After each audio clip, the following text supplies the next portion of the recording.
Bem-vindos vocês, meus amigos de todos os planos, o plano dos vivos, os planos dos desencarnados.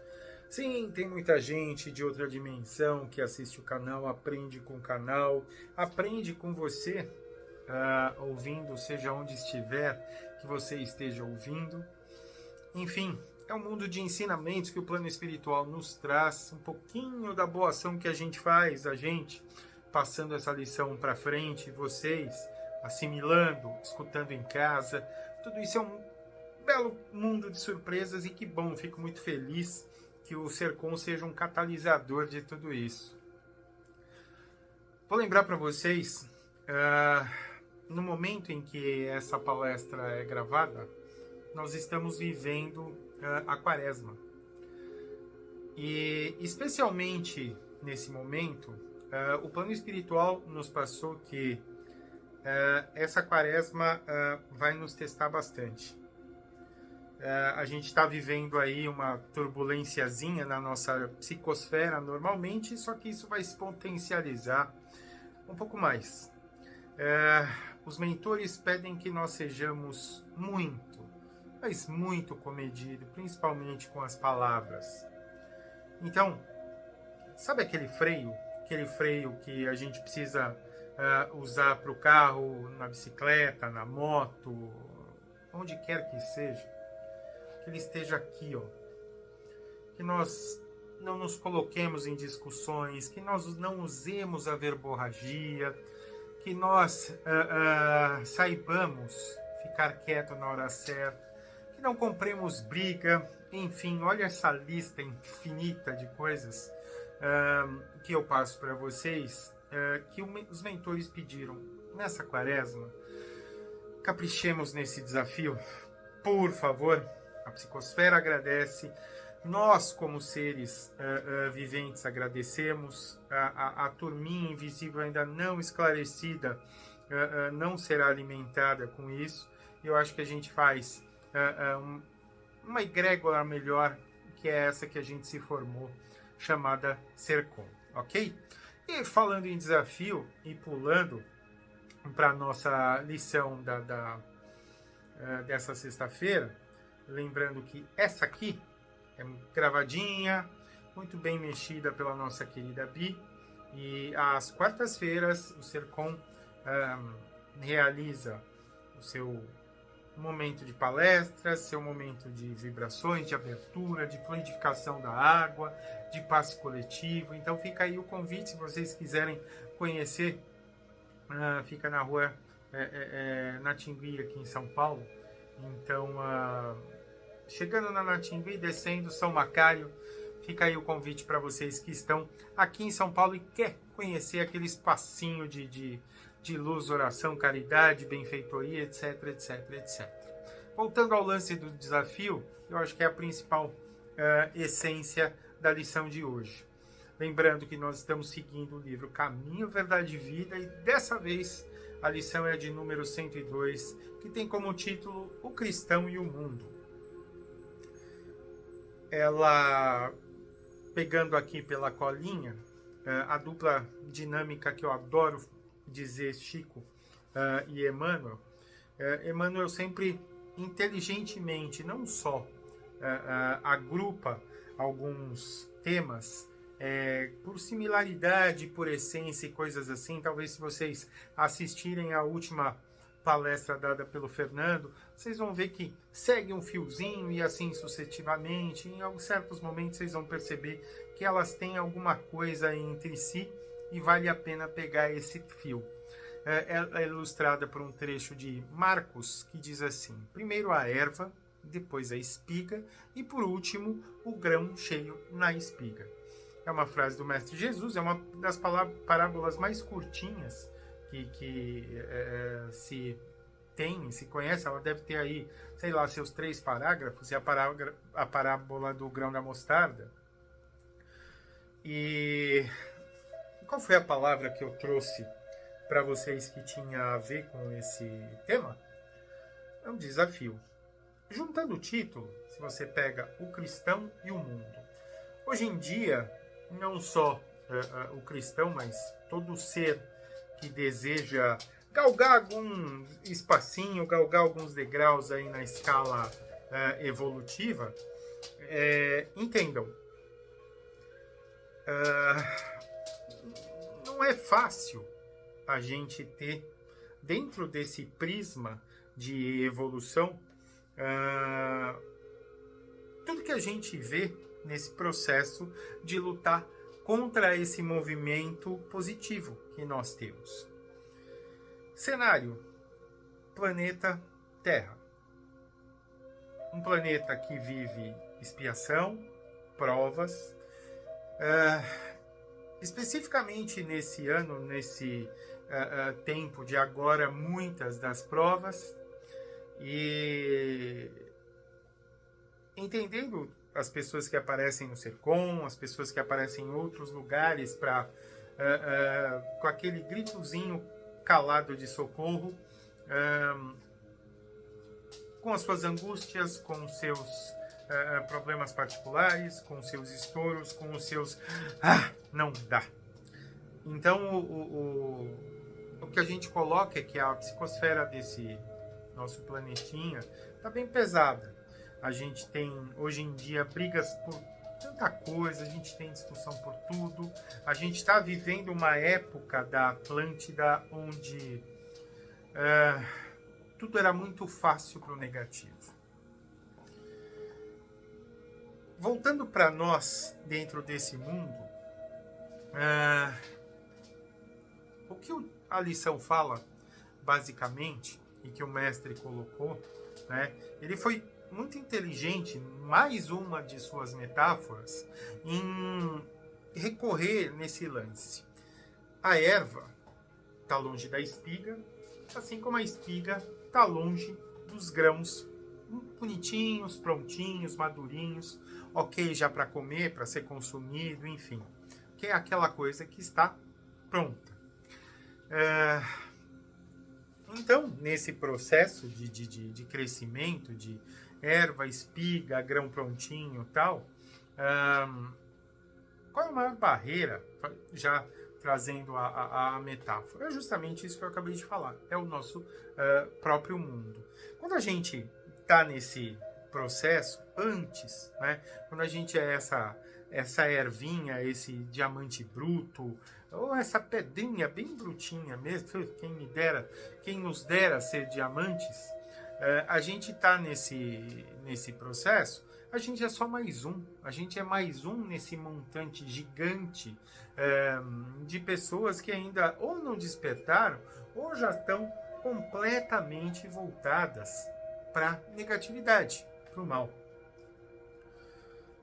Você percebe que suas atitudes, o que você faz e tal, não interessam para a maioria dessas pessoas, a não ser aquelas que são atingidas diretamente pelos seus erros, e você percebe que a tua vida vive aquela vida dos 50 e poucos % do que eu já falei aqui, daquelas pessoas que não estão nada despertas. Não estamos falando daqueles 20 e poucos que já são totalmente colocados, imbuídos e focados em fazer o mal, mas nessa turma que ainda fica naquela flutuação daquela semaninha muito quadradinha, muito fora da elevação, muito cheia do sextou e muito cheia da maldição da segunda-feira. Aí, se de repente surge aquela fagulhazinha, né, de querer mudar todo esse cenário, enfim, você descobre algo que te edifica, algo que você se vê imbuído em evoluir, que mexe com o teu autoconhecimento, que mexe com a sua prática do bem, aquela fagulhinha, né, que te faz mover pro bem, a tua vida começa a mudar, e eu não sei se vocês já perceberam isso. Para aquelas pessoas ainda que costumam ter turmas diferentes, amigos diferentes, ambiente de trabalho, aquele teu parente X, aquele teu parente Y, comece a mapear como, de repente, essas pessoas já não fazem mas tanta diferença na tua jornada que talvez aquele programinha com esse pessoal, aquele pessoal já não se encaixa mais para você e você passa a virar um objeto de curiosidade em meio à multidão. Suas atitudes já são diferentes da maioria, você já se percebe sentindo aquela coisa gostosa que é praticar, que é fazer o bem, que é dizer coisas boas. E essa ervinha começa a ficar mais tenra. Isso, na verdade, não significa os louros da vitória, né? Significa um passo. E aí que a gente percebe que o mundo, ele, na caminhada que, óbvio, a luz nos faz ter, a sombra tenta dar aquela sopradinha no teu ouvido, aquele ombrinho com aquele diabinho, começando a instigar para que você faça qualquer coisinha errada para dizer assim, viu como não adianta essa coisa tal de busca da bondade que você tanto falava. Qualquer gesto que você tenha, os olhos do lado da ausência da luz começam a te vigiar de uma outra forma. E é aí que vem aquela frase sobre o orai e vigiai. Orai é muito importante, mas nesse ponto, o vigiai absurdamente mais. O vigiai se você está agindo para o bem, o vigiai se teus pensamentos mantêm-se dentro de um equilíbrio aceitável, se as suas atitudes estão mais condizentes do que você fala. É muito gratificante sentir que você já está driblando e se desviando de todos esses testes, de todos esses zagueiros que estão vindo com aquele carrinho direto para cima de você. E queira ou não queira, a gente ainda não passa daquela folhagem que saiu da ervinha, da semente e tal, aquela folhagem que já promete alguma coisa para todos nós, ou para o próprio mundo e para o nosso eu, mas ainda é aquela folhagenzinha. O pior é que aí, nesse momento, quando você fala, não, eu estou fazendo isso, eu estou fazendo aquilo, eu estou fazendo aquilo outro, nesse momento é o que eu digo que se o Mestre Jesus aqui estivesse, ele seria, de alguma forma, apedrejado pelas atitudes que o terrícola que está aqui nesse momento tem, como normalmente se faz. Você não pode começar a sua trilha que as pessoas começam a cobrar você como se você fosse um grande avatar, como Chico, como um Divaldo, como um Parsanulfo, como um Dr. Bezerra, como uma Teresa de Calcutá e por aí vai. Então, quer dizer, a gente está longe daquela, imaginemos, daquelas nossas primeiras penugem para ganhar aquela asinha espiritual, já exigem que você seja o anjo Gabriel, seja Metatron, seja Ismael e coisas assim. Então, ou seja, para as pessoas é muito fácil ainda usar a pedra para ser atirada.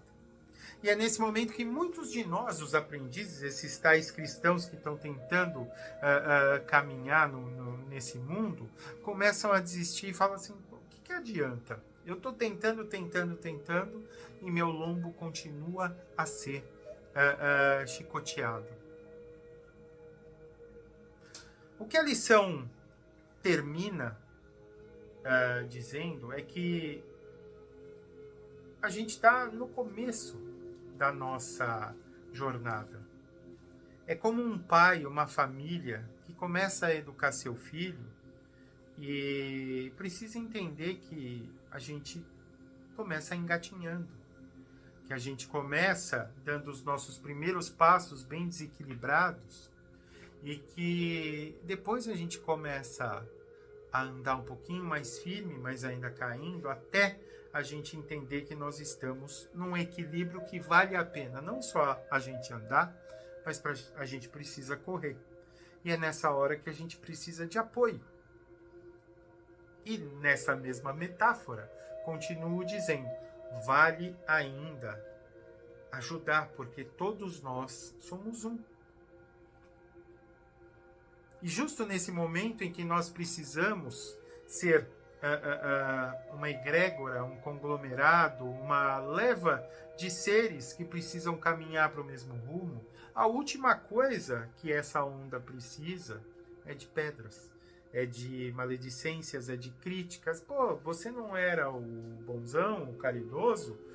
Você não era aquela santinha que tinha achado o seu grande caminho e fazia o bem? Mas está aí você errando e tal. Quer dizer, é muito fácil atirar a primeira pedra, né? É muito fácil apontar o dedo, mas que aqueles três estão sempre apontados para nós. Então, quando a gente precisa entender que a gente tem que cultivar esses nossos propósitos, é sempre sábio perceber que tudo existe, é um caminho. A gente espera 9 meses físicos para nascermos, a gente espera a planta crescer para dar os frutos. E por que a gente não vai esperar justamente aquele momento que vale a pena a nossa evolução, a nossa melhora, fazer valer a nossa encarnação? E nesse momento a gente vai cortar esse caule. Nesse momento a gente vai puxar essa raiz. Então entenda, nessa ordem, nessa cronologia, é exatamente o que o mestre falou.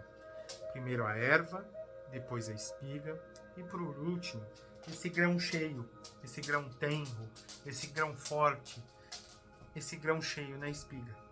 Então, que a gente saiba entender não só os nossos momentos, mas os momentos do próximo, porque vale para nós, vale para ele e que vale para toda essa ambiência. Para vocês um grande beijo, não se esqueçam desse período. Desafio é esse mundo. Nós somos os cristãos que precisamos respirar, que precisamos meditar e precisamos ponderar. Até a próxima. Um grande beijo para todos.